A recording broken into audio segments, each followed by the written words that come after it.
Thank you very much, Mr. President. Members, as all of you well know, this year marks the centennial of the commencement of the Armenian Genocide, which began on April 24th, 1915. And each year, this council has very well marked those very grave anniversaries. As we've thought back at the lessons of the genocide, this council each and every year has stood up and say that Los Angeles remembers. And we've remembered because we grieve the losses that the Armenian nation suffered in 1915. We remember because we celebrate and thank America for its warm embrace of salvation in rescuing the Armenian people during that time. We remember because of the lessons that we've learned from the Armenian genocide over the course of the last century, and how much the impunity of that genocide has contributed to so many of the other darkest moments of the 20th century and still shapes the direction of humanity even as we enter the 21st. But we also remember because the commemoration of the Armenian genocide is an opportunity for us to celebrate the victory of the Armenian people over that genocide. The fact that the Armenian people, instead of being buried, have been able to rise and have done such a magnificent job of that here in California, and have been such an important part of our history in this state and the history of this city. So we're not here to do that commemoration today. We're doing that in a variety of ways. As you know, as many of you will be participating, Friday there will be the March for Justice starting in Mr. O'Farrell's district, where we'll be naming, at his initiation, we'll be naming an intersection, Armenian Genocide Centennial Square. That march will then begin and proceed for 6 miles from Little Armenia to the Turkish consulate. All this week, City Hall will be bathed in purple lights, the color of the forget-me-not flower, the international symbol of the centennial. In addition, we'll be having our official commemoration ceremony, which I hope that you'll all be participating in tomorrow afternoon on the steps. And then in addition, I've initiated a book drive, and you'll get more information about that. You can go to my Facebook page, but we've initiated a book drive to try to collect books about Armenian history, Armenian culture, the lessons of the Armenian genocide, and other instances of man's inhumanity to man, so that the Los Angeles Public Library will be able to share those lessons for many generations still to come. But today, I wanted to take a moment because we have with us some extraordinary artists who participated in the first annual Armenian Genocide Art contest to mark the centennial, and wanted to do something a little bit different for the centennial year. So we put out a call to artists and aspiring artists to try to express the message of the genocide, the lessons of the genocide in their own creative ways. Art holds an especially important place in the Armenian nation and in the aftermath of the genocide, because as the Armenian people were dispersed throughout the world out of their historic homelands of 3,000 years, it's very much the culture of the Armenian people, the art of the Armenian people, that has held us together as a nation. But for all peoples, in all corners of the world, art is a way that we can communicate universally. We can communicate universal truths. And we hope that this contest has played a role in doing that. It was open to anyone and was publicized far and wide. We had nearly 100 entries from all parts of the world. We had entries that came as far away as Europe and Armenia, and of course here in Los Angeles and throughout the United States. I didn't judge these works. I don't have the ability to do that, but I'm very, very gratified that we had a stellar group of extraordinary professionals who served as our judges. And I wanted to take a moment to thank them today. They're very significant people in Los Angeles, very busy people, and I'm deeply appreciative, as we all are, of them taking the time to participate in this as our judges.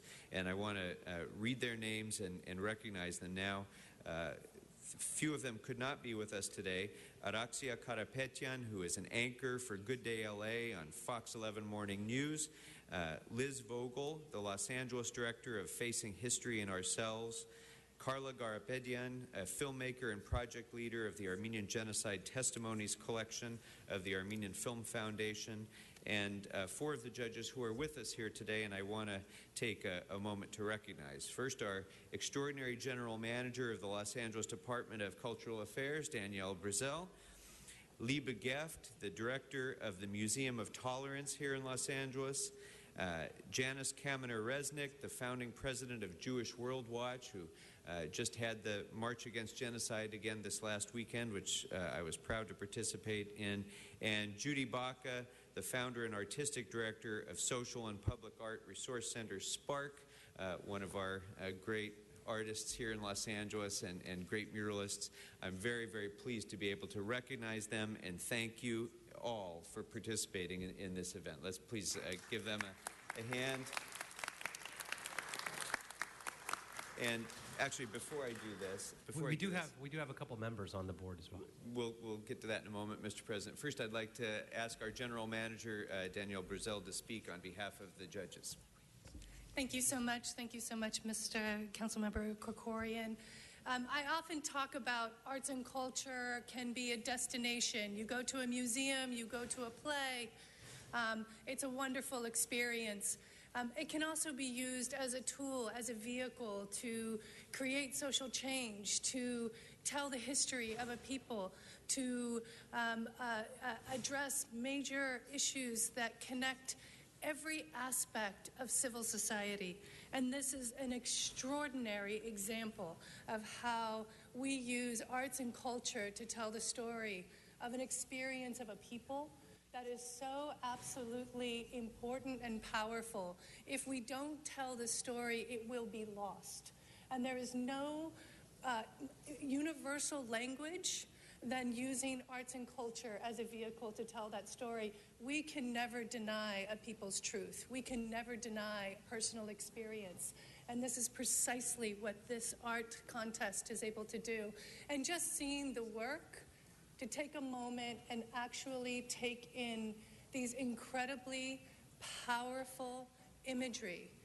And I would like to point out that this imagery was not created by the survivors themselves, but rather of the generations of survivors that live within us. So I commend you and I thank you so much to these artists for doing this work, for telling your truth, for telling the story, because that is where we start to rebuild community, it's where we rebuild lives, and it's where we create a civil and just society for all.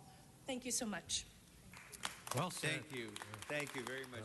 Thank you. And I'd like to present you with this certificate of appreciation, artistically rendered, to thank you. To Janice Kaminer-Resnick, thank you very much for your participation. Ms. Geft, thank you very much for your participation. And, of course, Ms. Baca, thank you all very, very much for your participation in this contest. And for your continuing contributions to the cultural fabric of our city. I appreciate it very, very much. Members, we have with us here many of the artists who were our finalists. The two grand prize winners. We had a grand prize winner in the student category and a grand prize winner in the non-student category. And those two winners will be, their artwork will be on the bridge between City Hall and City Hall East. And in addition, we're going to be displaying these in the rotunda today, all of these finalists. So I'd like to now acknowledge the winners of the contest. First, our grand prize winner number one in the non-student category is Nairi Bagdasarian from Farmington Hills, Michigan. She's obviously not here. She's from Michigan. She was born and raised in Michigan, and in 2013 she graduated from the University of Michigan Ann Arbor's School of Art and Design, and you can see her work up here on the display screen.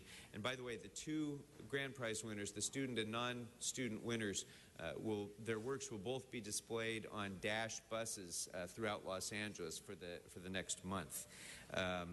So this is Nairi Bagdasaryan's work, and we're going to do this at the end. Okay. The next winner and the student grand prize winner is a group of students from Rose and Alex Pilibos Armenian School in Glendale, Katya Orfali, Ani Barbarian, and Arus Pogosyan. And their work is captioned "Until You Never Forget," which is up here.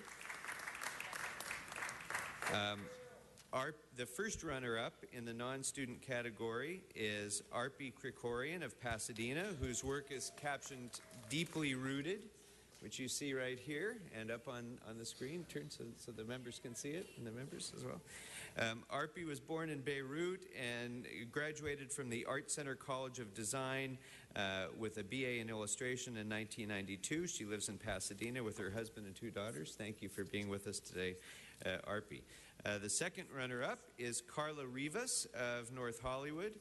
Carla is not here with us today, but her work is called "Seeking Survival," which you see up here. Our best digital entry is, the artist's name is Ruben Malayan from Ashtarak, Armenia. He sent his work all the way from Armenia digitally. The title is "100 Years of Struggle for Recognition." The best international entry came from Sweden, from Rima Rita Yegsanyan, and the title of the work is "Denying Genocide is Ongoing Genocide," which you see up there. Our best mixed media entry is, the artist is Seta Injayan from La Crescenta, and the title is "Ararat Rising." I really like this one. For those of you who don't know, that is Mount Ararat, and that's a group of mountain climbers working their way up Mount Ararat, the most important symbol of the Armenian people, which now is regrettably outside of the boundaries of Armenia and lies in Turkey. And so this shows both the march up the mountain today, the march of the victims of the genocide in the rearview mirror that you see there, as well as marchers who are protesting for recognition of the genocide. Our student first runner-up, the artist is named Jesus Song, who's with us today from North Hollywood High School. He's a 15-year-old attending North Hollywood High. Jesus was drawing before he could write with a pencil, and he's continuing that good work today with his work "Endless Howling." The second student runner-up was Harut Meseljan from Monolux Elementary School. And Harut is only 10 years old. He's a 10-year-old student attending Monolux Elementary in my district, and he wanted to participate in this art contest because he was inspired by the survival and perseverance of his great-grandparents, who were orphans of the genocide and lived in shelters run by Near East Relief. So, Harut, congratulations. So to all of these artists, I want to thank you again for your participation. Thank you for extending to all of us the benefit that we all gain from looking at your art, from realizing the truths that you tell through your art, for being able to sharing with us all your creativity. You really give us an opportunity to celebrate the survival of the Armenian people and to understand much more deeply and profoundly and passionately the lessons that we all draw, Armenians and non-Armenians alike, that we all draw from the Armenian genocide. So thank you all very, very much. Mr. President. Right. Look at that art. That is absolutely phenomenal. And let's give them another round of applause. We've got several members lined up on the queue. First, Councilmember Buscaino.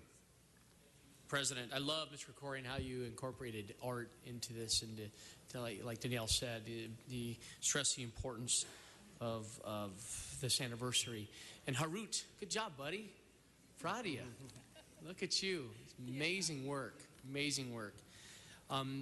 You know, in my days with the LAPD, we put together a teen advisory panel where we use teenagers to problem solve and respect diverse groups in our community in the harbor area, and stress the importance of bridging the gap between the department and teenagers. And this was just one facet of the anti-discriminatory practices of our city. The city of Los Angeles is not just a city that tolerates diverse cultures and ethnic groups. The city of Los Angeles does not just allow various groups to coexist.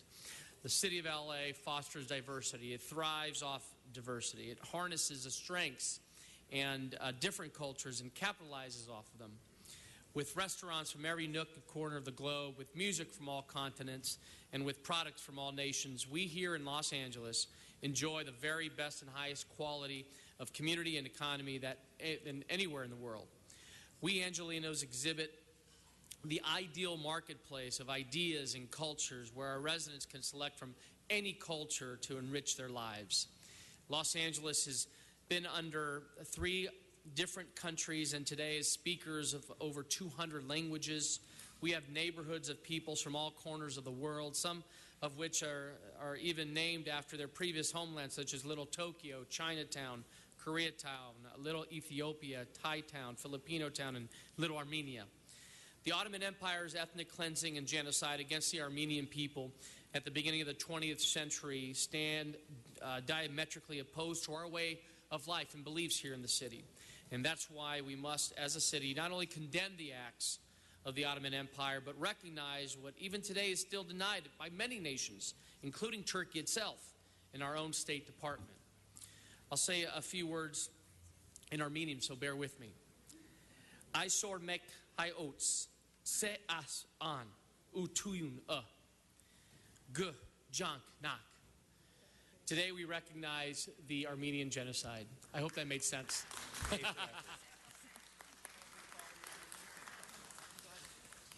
Well, thank you for that, Mr. Buscaino. Mr. Koretz.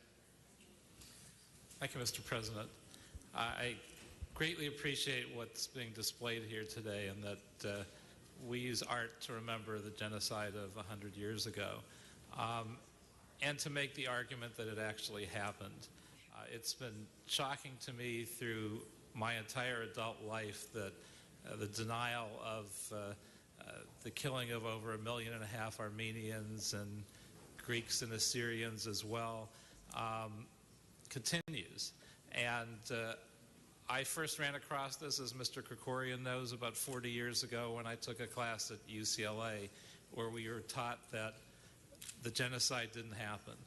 And we were taught that by a professor who was the one person given full access to the Turkish archives, and in return, he had to teach this denial. So the first parts of his class were accurate, and then we were told this genocide didn't happen. It may mean more to me and to those of us who are Jewish, because we all know that Germany, as an ally of Turkey in World War I, closely observed the genocide, and they knew it happened, and they knew the world didn't seem to care. And so Adolf Hitler said, who remembers the Armenians? To say that there wouldn't be any consequences because there weren't any consequences then. Now, I and most Jews don't hate the German government and don't hate the German people because those aren't the ones that carried it out. And they admit to what happened, they paid reparations, and they have put things in place in society to make it very unlikely that that happens again. But the Turks have done exactly the opposite. And there's nothing that I find more offensive and deeply felt in my heart that 100 years later, they still claim that this didn't happen. How the heck can they think they can get away with this? I did some legislation studying the genocides of the 20th century in 2002, and nobody objected to any of it except for Turks who called me and emailed me by the thousands, insisting that this had never happened and that we take out the Armenian genocide from what we were teaching. I even had someone who was a friend of my father's who contacted me and said, if your father was alive today, he would never be teaching this. And I said, you are wrong. If my father was alive today, he would be so proud that we are teaching this and we are acknowledging the genocide that happened. And I feel bad that our own current administration is not acknowledging the genocide. I'm a big fan of Barack Obama's. I was one of literally his first elected official supporters. But I think this is a huge mistake for the administration. I know there is strategic value in Turkey, but strategic value will never match the truth. And someday the world, including Turkey, has to acknowledge the truth that this happened and it should never happen again. Wow.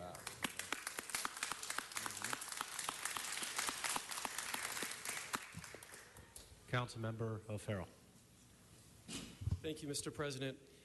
You know, art provides us a lens where we can see a deeper truth. And just by virtue of you commissioning this art contest, this art project, Mr. Krikorian, just shows such incredible leadership. And I'm just so grateful to you for doing this.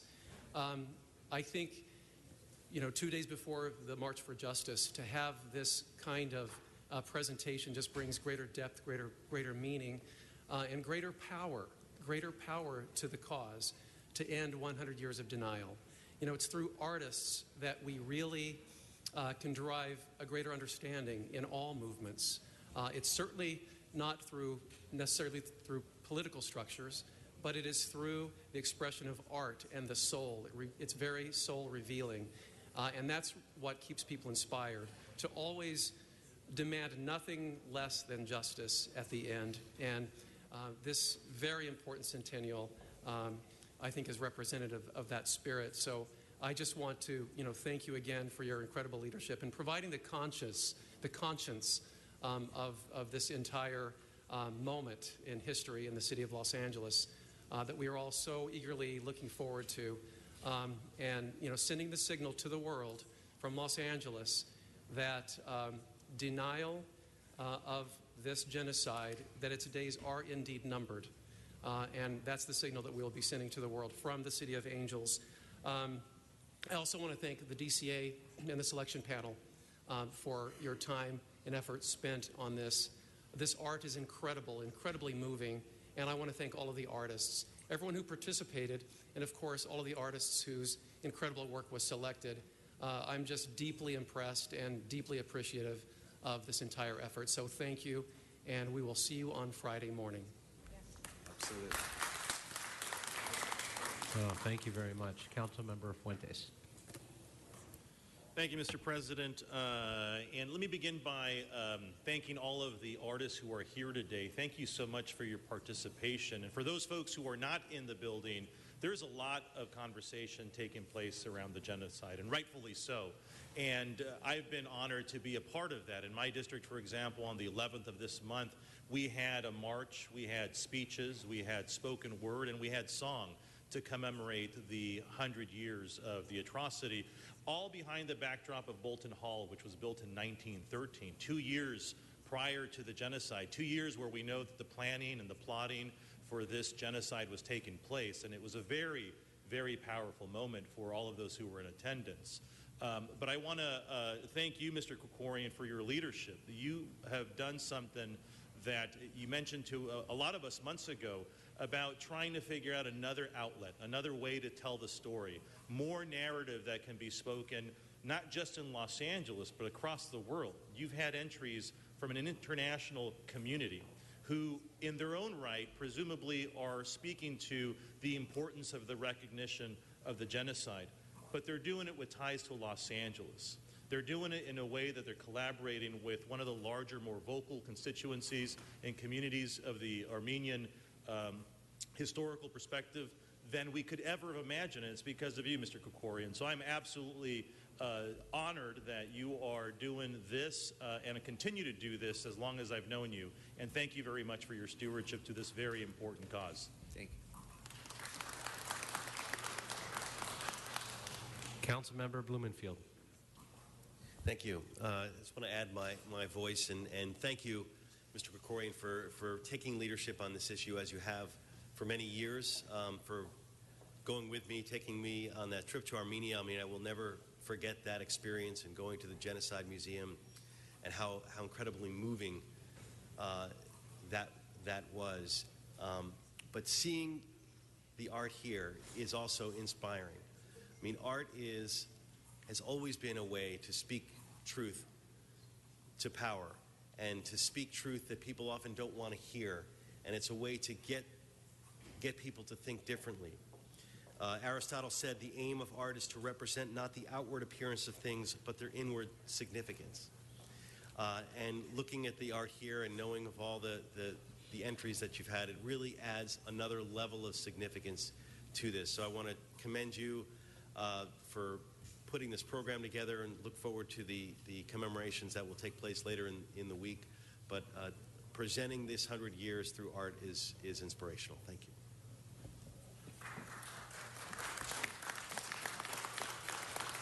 Thank you. Councilmember Huizar. Thank you, Mr. President, and also, Mr. Corcoran, thank you so much for bringing this to our attention, not only today, but every year. And we certainly, not only us in these chambers, but the whole city of Los Angeles has become more aware of this through some of your work. And we've all become more aware of history and our history, particular groups' history through art.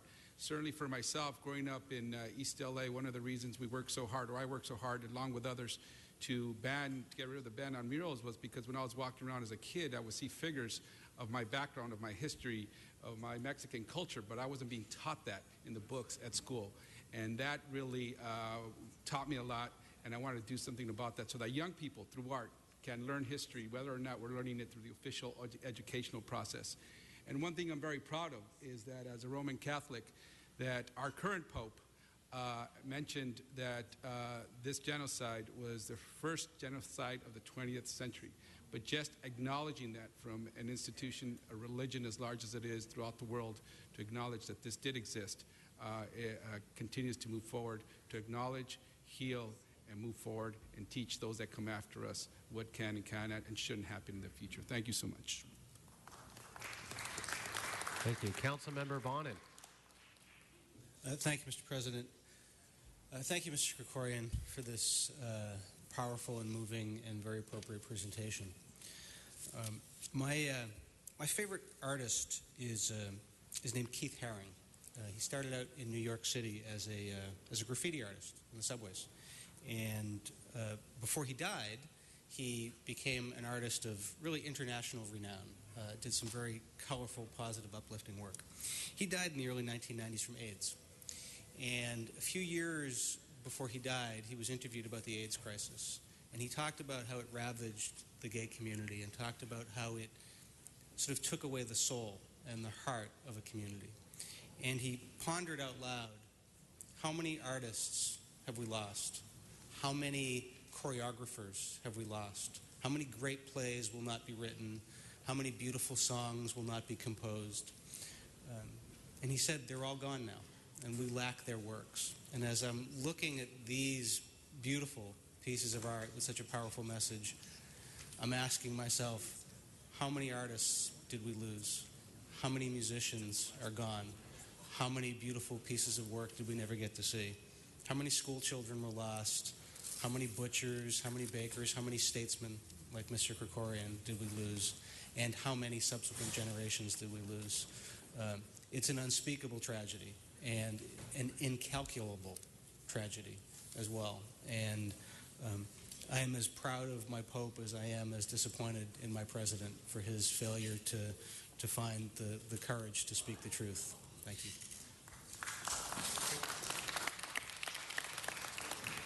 Great, thank you. Councilwoman Martinez. Well, thank you, Mr. Krikorian. Congratulations to all the artists. You know, oftentimes I like to just do a little bit of research and look into whether there's unsung heroes that rise out of tragedy, people who often don't get talked about. And in doing that, last night I stumbled upon a name of a woman named Diana Adgar. And so she was of Armenian descent. She escaped during the genocide, but she immigrated to Calcutta where she was raised. And she later married a Hong Kong merchant and settled in Japan. Well, in 1910, she wrote about the massacres and everything she had witnessed. And the book is called The Truth About the Armenian Massacres, described by her during the Ottoman Empire. And so since you mentioned the book drive, one of the things that fascinates me about the Armenian culture is your love for culture and family, which is very, very similar to the Latino culture. And so we take a lot of pride in family and culture, and we portray it in everyday life. And that's one of the things that's so beautiful about the Armenian people. And so in your book drive, I don't know if you've ever come across her, but because of her, she was also very instrumental in helping over 500 Armenians escape and become political refugees in Japan and in the United States. And she also became very instrumental in Japan becoming the first country to recognize the First Republic of Armenia. I just was very fascinated by her. She also became the first woman ambassador in the world history by serving as the American Armenian to Japan. Wow. So, I mean, these are the kinds of stories that I'm so fascinated with. Anyhow, I just hope you get her, we read her book. I read some of the footnotes and the things she describes of little girls as young as 8 years old being raped, and what occurred to these children during the genocide was very powerful.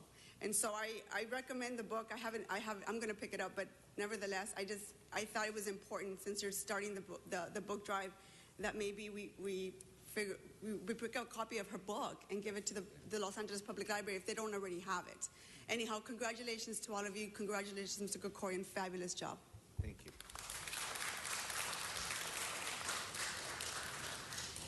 Councilmember Sadia.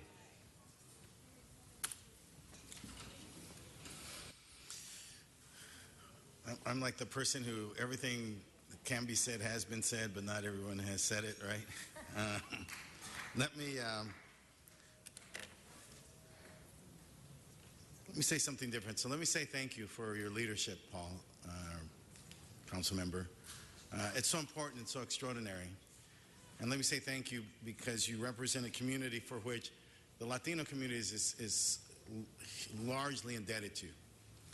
I grew up in Borough Heights, and there were many Armenians who lived in the community, right at 8th and Lorena, Opal. There's a little meat market we used to go to.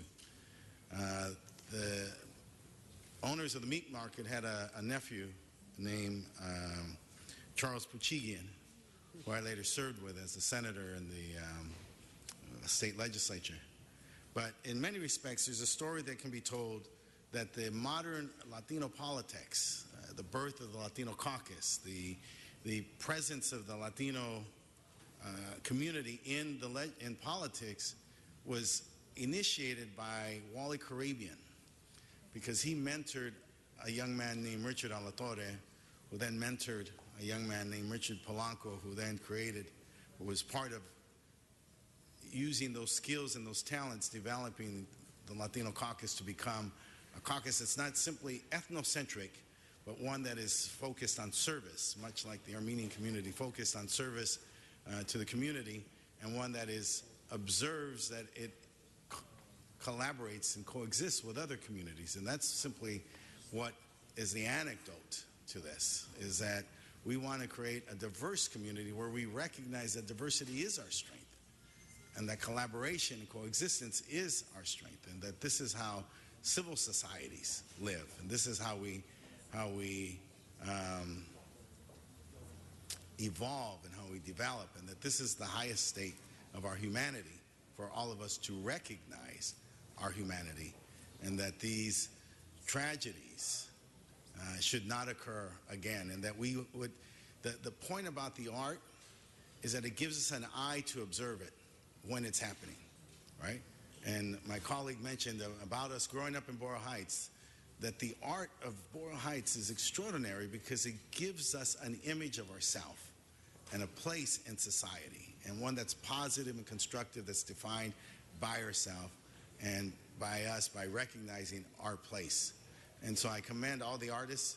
You're making an incredible contribution, and as always, I just admire your leadership in this matter, and so I thank you.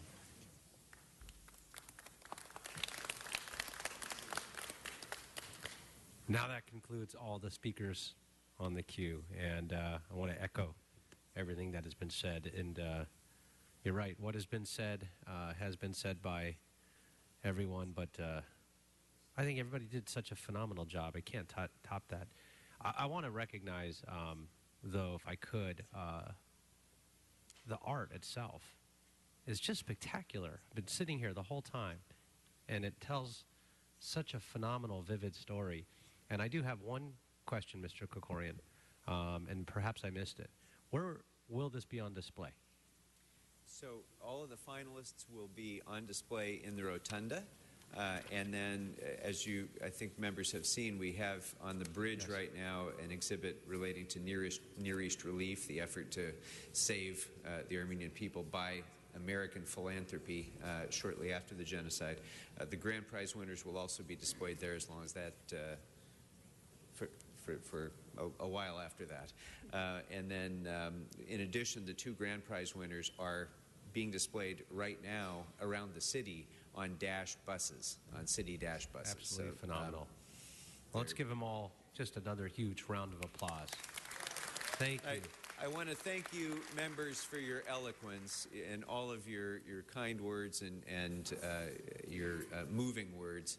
Many of you mentioned the struggle for justice, the struggle for recognition, and of course that struggle will go on as long as it takes by the Armenian people and all who care about justice and truth, even if it takes until Harut is an old man. That struggle will continue. But I have to say that through art like this, in many ways, that struggle has already been won in the hearts and souls of people throughout the world. And so the politics sometimes lags, and Mr. Bonin raised a very poignant example, I think, of how our political efforts sometimes lag behind our cultural, moral, and artistic efforts. And I want to thank again all of the artists for helping us to advance this cause today. Thank you all very much. Oh, thank you.